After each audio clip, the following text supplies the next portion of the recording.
presenting to you Perpetual's Impact Philanthropy Application Program, a rundown basically on our assessment process and application form.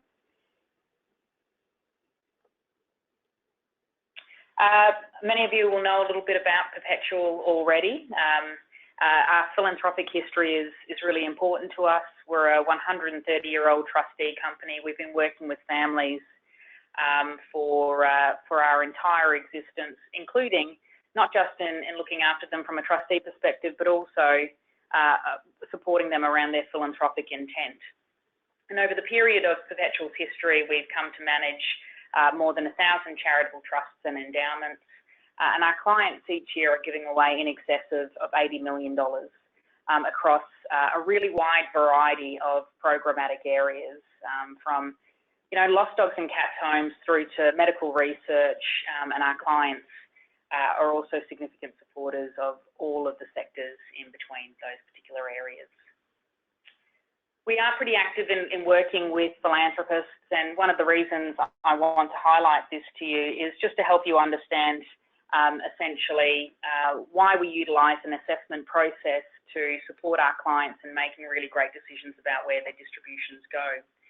We take a holistic approach to our support of the philanthropists that we work with, and that means supporting them not just in the administration and trusteeship associated with their charitable trusts and endowments, but also supporting them with their investments and decision-making processes with regards to where their distributions flow. We take advice at Perpetual really seriously, regardless of whether or not it's the investment component or our social investment components. And we want to be sure that we're standing behind the recommendations that we make to our clients with regards to their philanthropic intentions and the types of organisations and projects that they should be investing in around that component. The Impact Philanthropy application process gives us a single front door, essentially, to support our clients with their decision-making processes, but also it enables Perpetual to examine the quality of organisations and submissions that are being made before we make those recommendations to clients.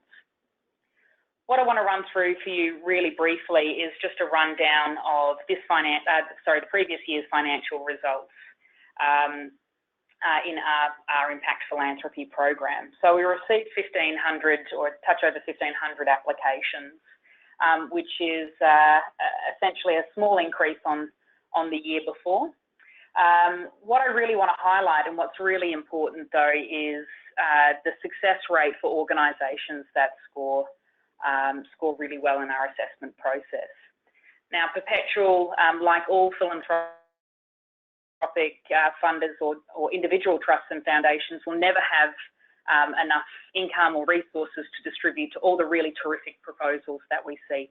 We'd love to continue to grow the philanthropic pool in Australia to ensure more and more really great organisations and proposals are supported, but year to year we're going to see really great proposals miss out on occasion. But what we want to ensure is that individual applications that rank really well in our assessment process are given the highest possible chance of support with our client base. So you'll see 27% of all applications that were funded via the impact application process were in that highest bracket of submissions, so rank 4 or rank 5 projects and proposals. And that constitutes 68% of the total funding pool that was distributed. Rank 3s obviously do okay as well, but you'll see from rank 3 to 2 and below, the percentage of support provided by our clients to those submissions significantly drops away. So what we really want to give you confidence around is if you do well in our assessment process, you really are giving yourself every possible opportunity to receive funding. It has nothing to do with the organisations that I know well or anyone in my team knows well. It's about the organisations that do well in our assessment process. And Perpetual really stands behind this as a fiduciary organisation, because we think transparency and approach to our assessment is really important, and transparency and approach to who receives funding and why is really important, not just for us as a fiduciary organisation, but for all the non-profit organisations out there that are spending time and ultimately resources, people and otherwise, on making submissions to our funding process. I also want to give you a breakdown of distributions by sector, and you'll really see there that Perpetual, we manage over 1,000 charitable trusts and endowments, so we probably are in many ways a really good kind of aggregated reflection of the broader philanthropic sector. And we know from the Giving Australia report, for example, that was released toward the end of last year, that social service organisations do really well, followed by education and health and medical organisations as well. And that's very much the case for us here. Now, some of that I'll just flag is legacy related. So when the oldest charitable trust that you're managing is over 120 years old, things that were impacting the way philanthropists were thinking about the community around them is still influencing some of our distribution processes today. So there was very much probably toward the turn of the last century, a very benevolence based approach to giving, which really had its roots in this idea of social welfare.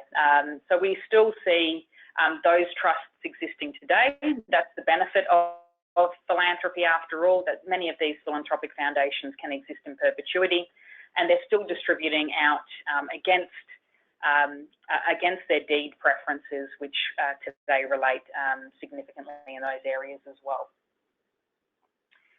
It's probably no surprise to many of you to know that Victoria continues to be, the significant beneficiary of charitable distributions via the impact philanthropy process. And again, this is probably a reflection of the broader sector as well. This has to do in many instances, again, with that historic legacy book, where we had a significant, and still do have a significant number of charitable trusts that were established in Victoria for the benefit of Victorians.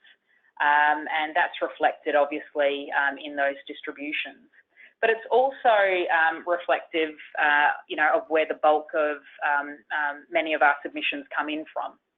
So Victoria, followed by New South Wales, absolutely makes up the bulk of applications that we see. So in some ways, it's cause and effect. I will speak in a little bit about some of the things that we're looking at Perpetual to ensure where we do have some discretion and where organisations are making great submissions from other states, that we're ensuring that consideration and due consideration is given to those organisations where we have capacity to do that. As I said, once the quality of the submission that is being made is on par with submissions from other states. So the assessment process, and I want to run through this year relatively quickly, and this webinar in total shouldn't go for more than 20 minutes. I want to ensure that you can utilise this webinar as a resource when you're going through the actual application, to use it as a tool to make sure that any of the questions that you might have in your head as you go are covered off in this webinar. This is a rundown on our funding funnel. Essentially, applications will open obviously on the 30th of October and they'll close on the 8th of December. Essentially what happens then is we run eligibility checks on all of those submissions until about the Christmas period, and then spend all of January in assessment mode. And I'll go through obviously the assessment methodology in just a sec, but outside of Perpetual staff undertaking some assessment, we also have a team of external assessors who assess any of the submissions that may come from Perpetual clients or where we might have individual conflicts of interest. It's really critical to us that we can stand behind the process. So in many instances, if you've had a chance to meet with the Perpetual team during the year, we ensure that those submissions go out to external assessors for their ranking process to make sure that there's no benefit applied to those organisations who may have had an opportunity to sit down with us. If it's a health or medical research application, then we have a scientific advisory committee essentially that runs an additional ruler across the assessment process. And I will touch on this for a little bit just now. That assessment process is essentially looking at the efficacy of the research proposal, the quality of the research institute within the space that they're applying for support, and the quality of the research team that's leading the work. So again, we're not looking at, this isn't an NHMRC assessment process. We are really looking for that high level assessment from that scientific advisory committee to ensure that medical research and health organisations can continue to apply for really risky proposals if that's what they feel that they need. The final piece of the eligibility assessment process that I will also raise for you is the acquittal reporting. If you've been lucky enough to receive a grant from Perpetual's clients in the past and you have failed to acquit those funds, and I don't mean that in terms of spending everything that you might have in pipeline with regards to proposals that have been supported, but I mean you have failed to actually meet your reporting obligations. We will not put you in front of clients until you have completed that process. And you can utilise Smarty grants if you are a grantee to ensure that you've got all of your reporting up to date. Obviously, we stand behind a belief that we don't want to put applications in front of clients where an organisation has a history of not reporting on the funds that they already have received. Then run a matching process, essentially, once the assessment has been completed and all the scoring aggregated, to match our clients with the proposals that have been submitted. And essentially what we're doing is we're asking you to codify your own submissions. So you tell us which sector that you're working in, which communities that you're working with, who the beneficiaries are of the proposal that you're submitting, and which geographic area you're focused in. We use all of those to really match really great quality organisations with clients who have an interest in those specific areas. So for some, it will be geographically focused. Clients, for example, who are really interested in support for charitable programs in far north Queensland. We have some trusts that are open to funding a wide variety of sectors once the activity is taking place in far north Queensland. So that's one example of where that might be of interest as well in terms of how we go about matching. Those proposals are shortlisted, put in front of clients, and we'll sit down with clients then and assist them in making decisions about where their distributions are going to go. Perpetual also uses the impact application process to make decisions where we have discretion. So ultimately, in that instance, we're looking for those organisations in particular that have ranked a 4 or a 5. On occasion, it'll be an organisation that has ranked a 3 if we don't have enough highest quality projects, that match with a particular deed requirement in a certain area. But for the most part, we're trying just to match ranked 4 and ranked 5 applications where we have discretion. We're also applying a lens, as I touched on before, to make sure where there is that broad discretion that we're touching into cold spot areas that might struggle for support, that we're touching into cold spot states that may not be receiving as much as we might like to see distributed, despite the high quality submissions having been there.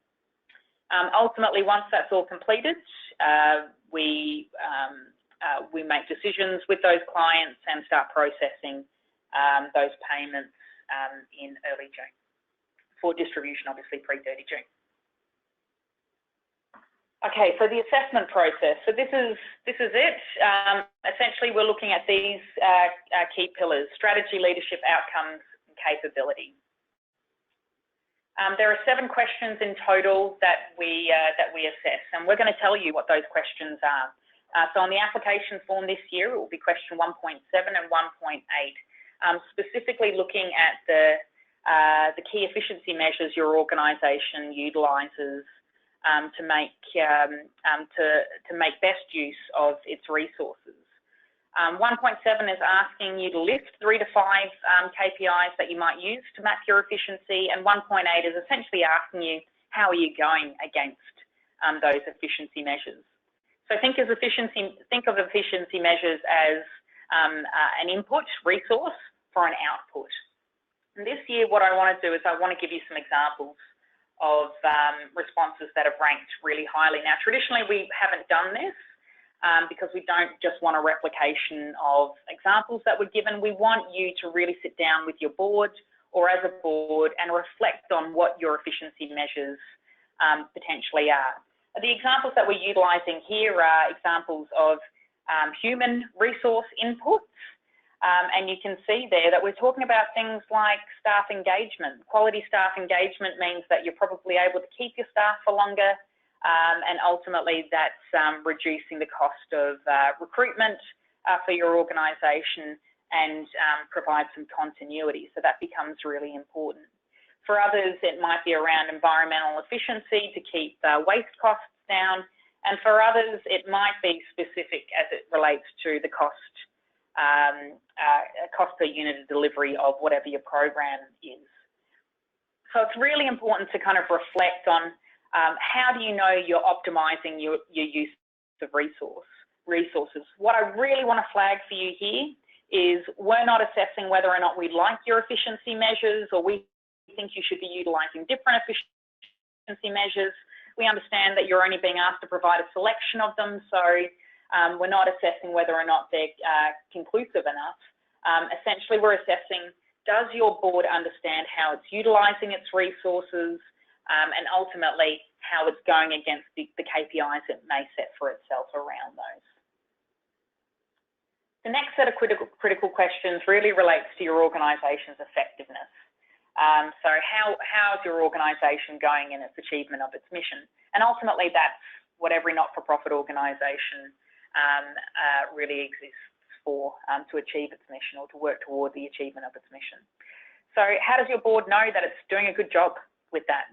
1.9 asks again for KPIs related to that, and 1.10, how are you going against those KPIs? So really, when we're talking about effectiveness, it's how does your board ultimately and your organisation's leadership really understand whether or not the programs and the delivery of services that may be in place are ultimately helping the communities that you're working with. And again, I'm not going to get too bogged down in the detail here, but here's a couple of examples of some measures that perhaps scored well in our assessment process last year. So again, it might be around expansion of programs into new areas or with new partners that will help to really delve into the depth of the stakeholder engagement that might be required. And for others, it may be around retention of stakeholders within a programmatic group, and the extent to which you can understand the programs are having a really good impact on those individuals. You'll see there again, we're not assessing whether or not we like your response to those particular things or whether or not you're even doing well. We fundamentally believe that an organisation that understands whether it's going really well or really poorly against its own KPIs is an organisation that understands it may need to pivot on occasion to make adjustments to be effective and to be efficient across those things. So there's 4 of the 7 questions that we assess. And here's just a key one of the biggest challenges that we often find with efficiency and effectiveness responses is that occasionally they tend to be muddled, or we're seeing efficiency measures in effectiveness KPIs, for example. So just keep an eye on that and make sure that, particularly with the efficiency measures, that you're thinking about an input for an output. That's the easiest way to really focus your thinking around the difference that an efficiency measure might actually be compared to an effectiveness measure. The fifth question essentially that we look at is essentially around the external forces that might impact on the way that your organisation is going to be delivering its programs going forward. And essentially here we're looking for really an awareness around what impact is a change of government potentially going to have, if it's going to have any. Are there any policy changes that are on the horizon that may impact what you're actually doing? Are there mergers or acquisitions taking place around you that might influence the competitive environment, for example? What we really don't need to see is general funding, the competitiveness of the funding space being one of the external factors. That's as true for you as an organisation as it is for anyone else. What we really want to get a sense of is whether your organisation understands the issues specific to you. Number 6 is really around risk. And what we're talking about here is not programmatic risk. So it's not related to the proposal, the project that you're submitting. It's related to your organisation. So really, folks, what we're asking you to do here is go to your risk register and pull out some examples of the types of things that really your board keeps an eye on with regards to risk. And that could be key person risk, it could be infrastructure risk, IT risk, data risk. Again, what our clients want to be confident about is that you understand the risks specific to the operating environment to you. So again, one of the biggest mistakes that we see is, motherhood type statements around fundraising risk.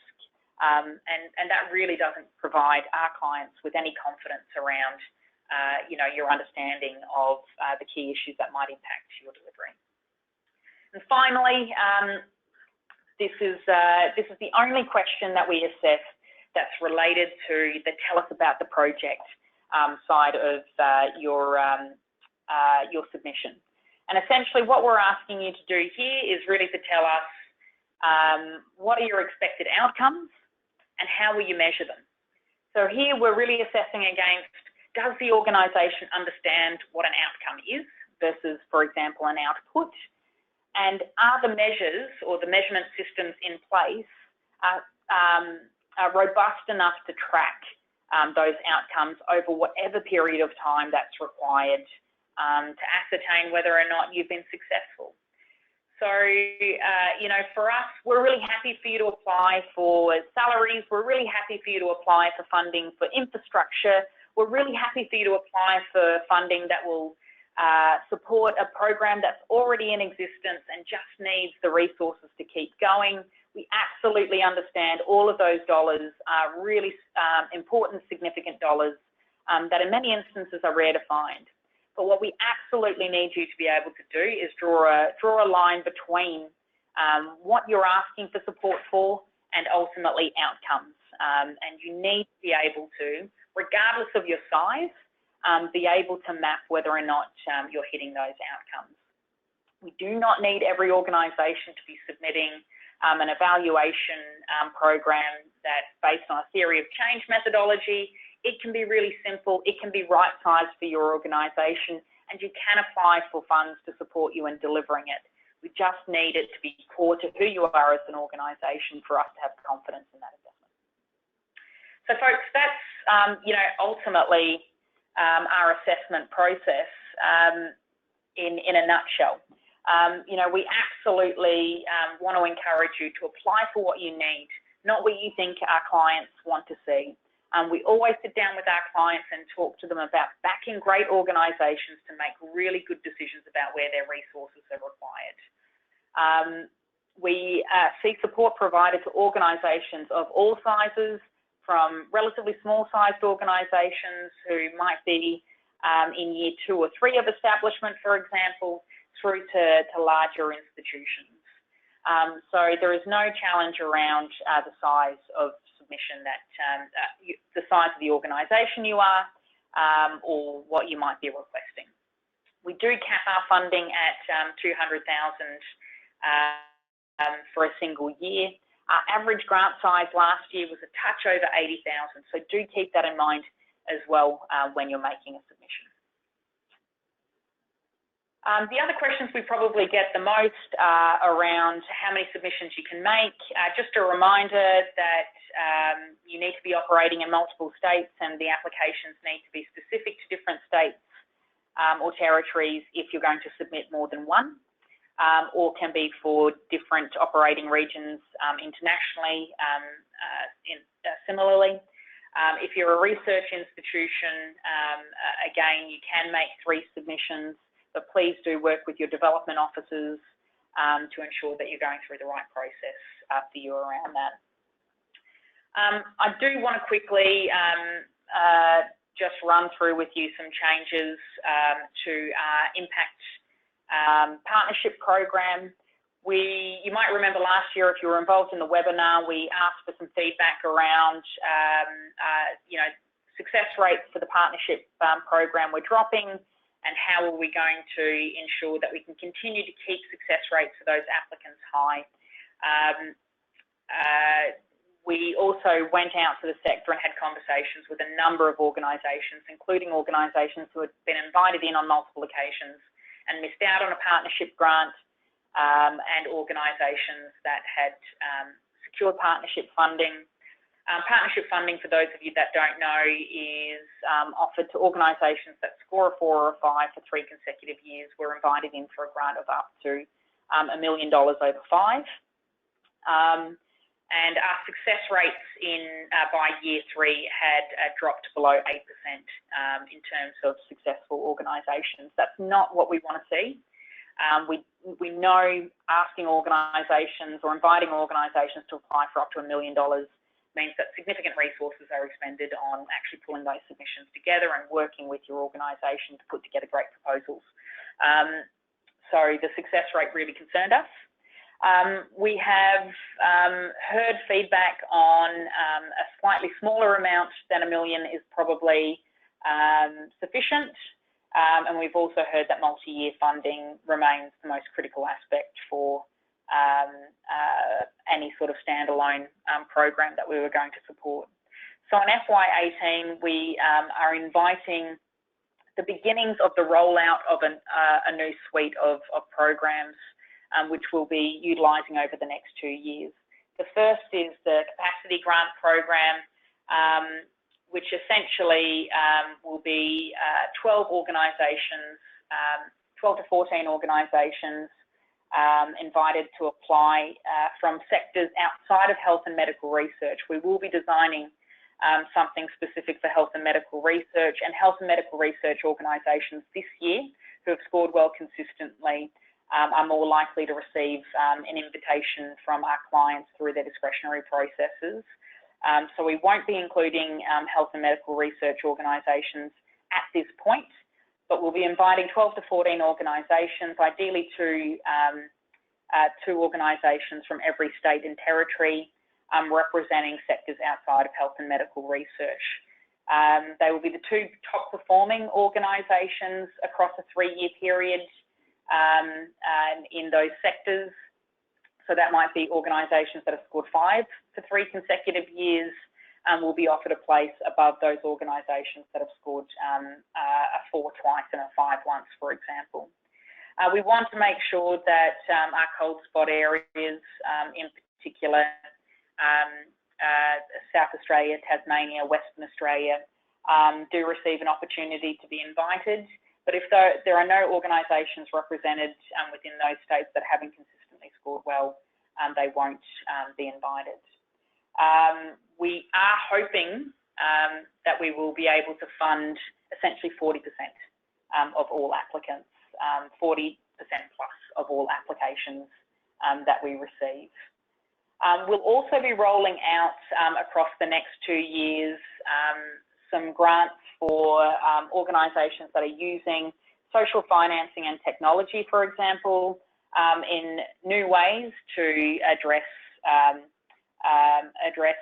old wicked problems within our communities, but also emergent issues within our communities. We will base that on organisations that have, from next year, scored well in our assessment process and have looked for support in those particular spaces. This year, we will be looking back on previous years to examine whether or not there's opportunities to invite up to 12 organisations again in via that program. It may be that we don't see 12 organisations this year, so we'll play that by ear a little bit.